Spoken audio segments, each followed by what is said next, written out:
Hello and welcome to today's video as we cover the LCP Players of the Week. That includes PCS, VCS, LJL, and OPL, so Oceania, Japan, Taiwan, Hong Kong, Vietnam, etc. Right now, those are the regions represented, but I'm pretty sure it could change depending on who wins in the lower tiers and relegation and promotion and all that shit. So, um, an interesting group for sure. We saw CFO and Team Secret Wales play a series yesterday to end the split. That was for first place. You can't really ask for something better. Went 3 games. CFO did win. CFO is considered to be one of the best minor region teams statistically and just based on public opinion. Very strong team. They played well at first stand, and they're going to get better as things go along here. So this is 100% based off stats. The stats: KDA, KP, CS per minute, damage divided by gold, vision efficiency, share differential, goal difference at 15 minutes, solo kills per game, and champion usage. In top lane, it's Kiaya, and then the two CFO top laners, Rest and Driver. Normally, I do not include the player that played less than half of the season, but because CFO run a true six-man roster, I am going to include both top laners, and they actually statistically ended up second and third. Kiaya, no surprise, is the top-ranked top laner in LCP. Kiaya is one of the best minor region top laners in the world, if not the best, historically, and even with the current new minor regions that I have with LEC and LTA included, Kiaya is still in that conversation. Now, KDA leader was Driver at 5.7. Kill participation, Biopanther of Chief Esports Club, 65% kill participation. CS per minute, Rest 8.7. Damage divided by gold, Aja 1.72 for Talon. Share differential, Kiaya 6.4. What does that necessarily mean? That means, for instance, I think he dealt like 28% of the team's damage for what was like 21.6% of the gold. That is carry oriented top. There are very few teams that can mimic those sort of compositions in style of play. Koi is one of them with Mirwen. And there are a couple that are escaping me right now that do have that same makeup. And that's what makes GAM actually so special as well. Share differential. I did not put the leader up here. Oops. Missed the leader, but it is what it is. Oh no, Kiaya was the leader. The next number is vision efficiency. Ray Farkey of DFM led in that category at 2.63. Gold difference, Driver up 321 gold. Solo kills, Driver had 7 in 9 games, which is pretty good. Champions played, Rest had 7 and 7. I know that's like low hanging fruit, but he did play different champion in all 7 games and still the second best stat line. So I'd say that meant he had a pretty good split. Jungle Roll, Hizto, Guri, and Junja. Surprisingly, Junja ended up third. KDA leader was Junja at 4.5. Kill participation, Guan of Detonation Focus Me, 77%. So more than 3 out of every 4 kills for DFM he was involved in. Damage divided by gold and CS per minute, Hizto was in the lead. Guri also tied him in CS per minute at 6.9. 1.13 damage divided by gold for Hizto. Share differential, Husha of Chief Esports Club, negative 3.2 as he replaced Mir and did much better than expected. He would also lead in vision efficiency with over 5 vision score per ward placed. You could argue in part due to the fact that his team was losing, the enemy is probably invading his jungle, and he has placed wards that are, in places where people are going to invade. Theoretically, that's kind of the way I'm looking at it because Chief Esports Clubs stink. So that's kind of how we work with that. Gold differential, Junja up 308. Combine that with Driver or Rest, you're looking at a 500 gold lead or better. Solo kills, Junja 4 and 16. That is what it is. But champions played, Guri had 10 and 17, which led the roll. Guri is the only Viking esports player on this board. If you know about how I view MVP, I think there's a conversation that should be had about how well he did statistically relative to the rest of his teammates. and still appearing as one of the best players in his role. But that'd be that argument. There's other arguments to be made, and we'll make them here. Mid lane, Hong Q, Arya, and Arrest end up top three. So Arrest still gets it done statistically. A much better stat line than we saw in Winter, where he kind of tanked stats.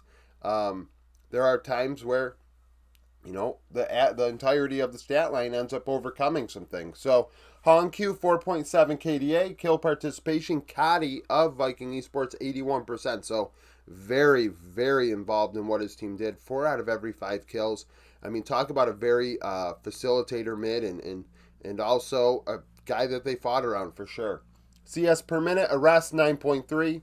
Damage divided by gold, Fofo 1.68 of talent. So the soul laners of talent, very aggressive, finding opportunities to get damage down. Share differential, Hongq 4.9. Hongq is probably in the conversation for MVP as well. I do not like the fact that, I'm saying that because 4 of the 5 roles have a CFO player in it. So obviously they had a very good team. But Hongq at his age, it's incredible. I really hope he never goes to the LPL and ends up on a mid-tier team and just wastes his career. He has a better chance of being on the top LCP team and going to international events and competing against better teams with better teammates. Vision efficiency, Arya of DFM, 3.47. Gold difference, Hongq up 628. He also led in solo kills, 10 in 16 games. Champions played Arrest, 11 in 15. Bot lane, Eddie, Betty, and Doggo tops the charts. No surprise here. Team Secret Whales had the best bot lane duo. KDA leader, Eddie, 6.5. Kill participation, Betty, 78%. So very involved in what the team did. They fought around the 80 carry. CS per minute, Doggo with 10. Damage divided by gold, Style 1.73. He and Shogun essentially splitting the schedule for Vikings, 8 and 9. So I included an extra player in this group as well. Share differential, Eddie 4.9. Vision efficiency, Betty 3.38. Gold differential, Eddie up 500 on average. You add that with Taki, who was also ahead on average. Team Secret Whales had a 713 gold lead. Combine that with his total, you're looking at 1,000 almost. Gold lead at 15 minutes. Solo plus 2v2 kills, Eddie led 9 and 17. You combine that with Taki, who also led 3 and 17. So 12 solo or 2v2 kills combined for them in 17 games. Champions played the leader with Shogun, 6 and 9. I mean, he played less games, so that's going to happen. Support, Harp, ended up top of the chart, and I say it all the time about Harp. Statistically, he's much better than what he looks like on the Rift.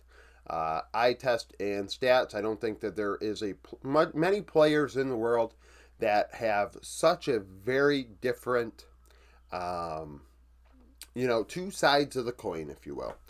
Some stats he's very good in, and you could argue they're very important to the support role. But then there are also other stats that in plays that he makes that makes you say, that's interesting. And DFM are one of the 2 teams that did not make playoffs with Chief Esports Club, but Harp still, statistically, had a good split, followed by Taki and Woody. So we could say Team Secret Whales, Talon, and then CFO were the 3 best bot lane duos statistically. KDA leader, Kaiwing, 4.2. Kill participation, Gang of SoftBank Hawks, 79%. The only shout out to SoftBank Hawks on this board. Nobody led in any other categories, and nobody was a top 3 player, and actually, nobody was last in their role either. So it's definitely something for the team that finished 6th out of 8, and literally it's like they didn't even exist. Damage divided by gold, Woody 0.85. So once again, 3 of the 5 roles, Talon leads in damage. Vision efficiency, so Harp led in this category at 2.26. He led by a lot. I think second was like 2.05 or something. Like it's actually the biggest separation, I think, between first and second amongst any of the regions. So that's a big reason why he ends up first. I mean, his vision score per ward place is very high. And personally, I consider the vision part of things very important to this role and the jungle role. I mean, it's important to all the roles. It's listed on the stat line, but for the support, I feel like it's one of the main jobs. And jungler, it's one of the secondary jobs. So, it's, in my opinion, a big important reason why he ends up first. Gold difference, Taki up 213 on average. I mean, Harp was still up 162, stealing gold from Cocoon. I mean, he's also alongside Cocoon, who's not very good. Solo plus 2v2 kills, we already said Taki led in that. And then Taki had 10 champions playing 17 games. I know this was very close. Like, the separation between these three was smaller than any other role. The biggest difference actually was the mid lane role. Honkyu, between Honkyu and then all the way down to Arya was the biggest diffy.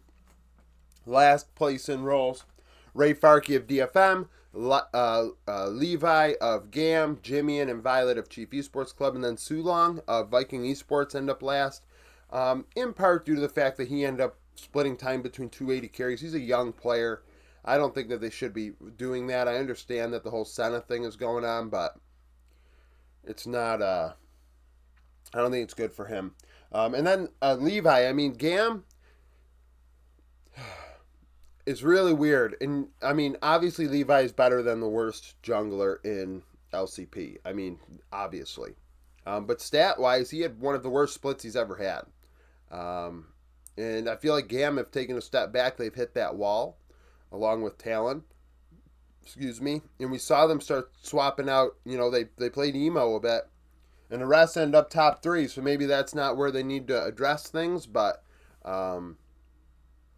you know, it's definitely interesting that GAM kind of have hit that wall. You know, now that Vietnam is paired with the PCS, it definitely makes things a little tougher when you're against CFO, Talon.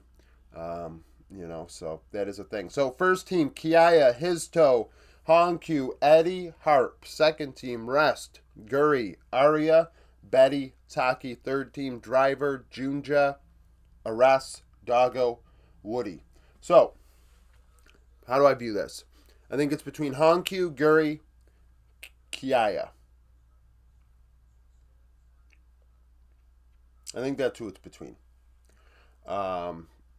You know, Kiaya being the rare, strong, carry-oriented top laner that is so dominant, definitely deserves to be in the conversation, especially because Gamma struggled. You look at Honkyu. Honkyu's had a great split, probably the best split out of anybody. You know, and then there's Guri, who, I mean, Vikings are in the playoffs. They're, you know, doing their thing. Are they gonna probably win the split? No. But he's the only one on the board for his team, right? I mean, the 80 carries are going back and forth. Support ended up statistically being the worst. Kadi is very limited, and then Kratos had a good split at times, but also struggled. So it becomes a situation where kind of got to pick your player here. I'm going to probably go with Honkyu, though. The gap between him and Arya is massive. I'm surprised Arya even ended up second place in mid lane. I mean, all split long, it just felt like he was kind of dragging ass. And even then, he was behind at 15 minutes. But his vision efficiency ended up leading, and also he didn't tank any categories. The thing is, like, a player like Aras ended up bottom 2 in his role in damage divided by gold, share differential, and vision efficiency. And I mean, you compare it to other players, and, you know, you're behind. So that is what it is. So thank you for watching. If you liked the video, like it. Subscribe to the channel for daily League of Legends content. Follow me on Twitter. Join the Discord. Become a YouTube supporter. And hope to see you again tomorrow.